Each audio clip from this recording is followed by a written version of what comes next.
So what are the components of an interview guide? Regardless of the type of interview that you'll do, most interview guides have several key components. The first component is what's called a STEM question, and this is exactly what it sounds like. These are the questions that you ask in an interview, the questions that aim to understand what you want to know. But questions and the answers that come from your respondent may not exactly match up to what you want to know. So another element or tool in an interview guide is what's called a probe. Probes are short prompts that elicit more in-depth responses. We'll talk about probes in a minute, but to give you a sense, an example of a probe might be how, where, or give me an example. Another element of an interview guide, in addition to STEM questions and probes, is what's called a lead. A lead transitions the interview from one question to a next.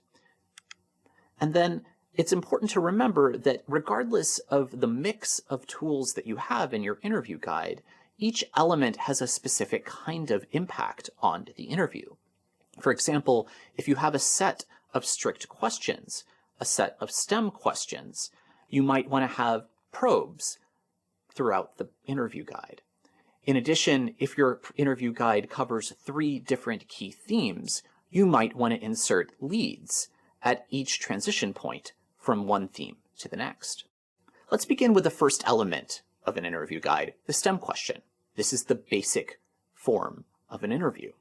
A STEM question is best suited for questions that begin with how, why, or when. These are questions about description and reflection.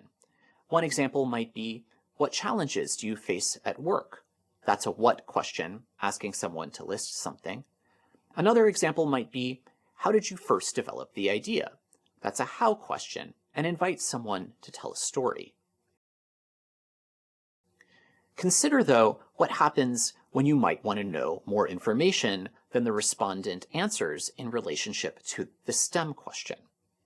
This is where probes come in handy. So probes are short prompts that elicit further ideas and details. Classic examples of probes include asking a respondent how, or what are some examples? You can also do it less in the form of a question and more in the form of a suggestion. Tell me more. Can you give me an example? Probes are handy to have at any moment in an interview where you think that you're on track, but you'd like more information. They also help make the interview more comfortable and casual, even if it's more structured.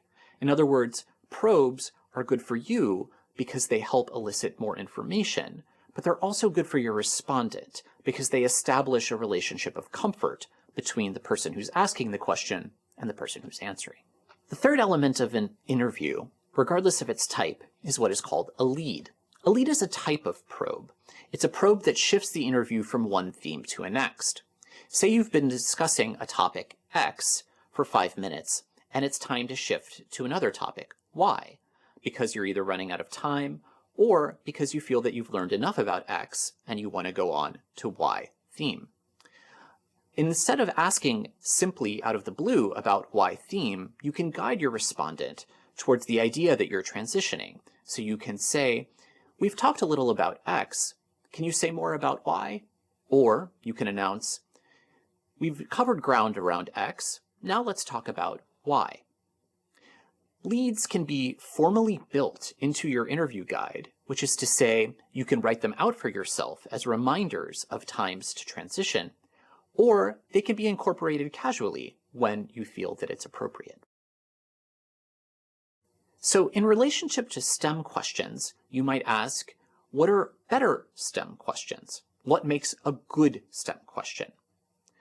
Well, let's take these 2 questions as an example and examine them for what their strengths might be. The first question here is, how does the protocol work? And the second question is, are you satisfied with the protocol? Consider the differences between these 2. In the first example, it's a how question. You're asking your respondent to describe something that you don't know, how the protocol works. In the second example, by contrast, you're asking your respondent if they're satisfied with the protocol. It is a question that can only be answered in detail with yes or no. We call the first question an open question. It elicits descriptive, reflective responses. We call the second question, a yes-no question, a more closed question. Now, it's not the issue that open questions are always good and closed questions are always bad in terms of the type of STEM question. It's more an issue of what is best suited for your needs. So in developing an interview guide, for every STEM question that you have, ask yourself, do I want a yes or no answer, or do I want a more descriptive answer? If you want something that is either affirmative or negative, a closed question might be more appropriate. If you want detail, description, narration, and analysis, an open question is more appropriate. Let's take a look at another two questions. The first question asks, wouldn't you agree that it takes too long to get service here? The second question asks, what is working and what's not working in terms of wait times? What do you think are some of the differences between these two questions? Let's look at the first one. The first question asks your respondent to agree with your own hypothesis. Wouldn't you agree? It's very difficult to say no to a question like this. It is a type of yes or no question, but importantly, it also asks your respondent to confirm something that you already know. You might need that for your interview purposes, but it also may be the case that asking someone to reconfirm what you already know closes off the possibility to be educated about something that you don't. So by contrast, let's look at the second question. What is working and what's not working in terms of wait times? In this question, there's no assumption from the interviewer. There's no demand that the respondent confirm what the interviewer already knows. Instead, this is a more open-ended question that asks your respondent to educate you on what they know and what you do not. We call the first question, one that begins with, wouldn't you agree? A leading question. It leads the respondent to reiterate your hypothesis as the interviewer, your supposition, and your assumptions. This might be good for confirming a hunch, but it is not so powerful in terms of getting details.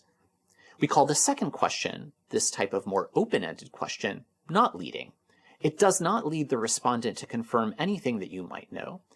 Instead, it allows the respondent to explain things on their own terms. So you've developed a set of STEM questions. Now what do? Do you jump right into the interview?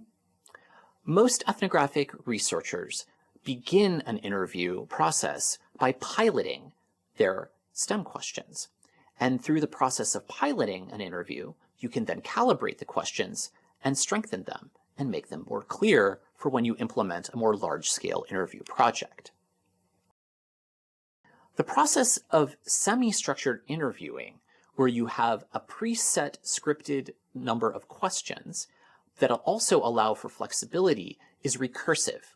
Recursive means that things move back and forth.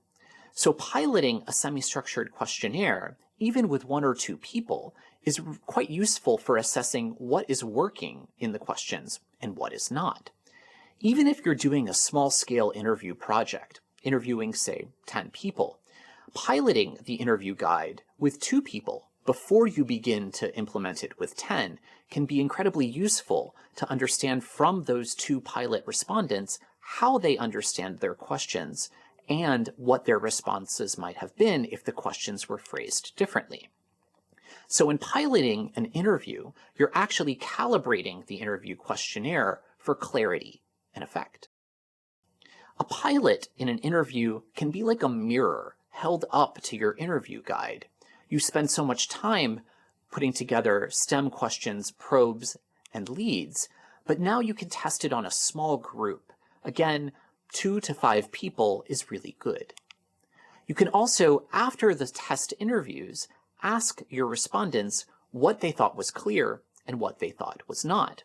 It's useful to carry out the pilot interviews as if you were doing them for real, but then afterwards have a conversation with your respondents and ask them what you think needs clarifying. In the process of piloting, you can decide on what needs revision at the level of granularity of the STEM questions, of the probes, or perhaps both. Maybe the order of the questions needs to be shifted slightly. All of these things can be changed after a pilot and before a large-scale interview implementation. So to summarize, the stages of interview guide development include the drafting of questions and probes, piloting that interview guide with a small set of people to learn how it is working and what might be done better, revising the interview guide accordingly after the pilot, and then the full implementation.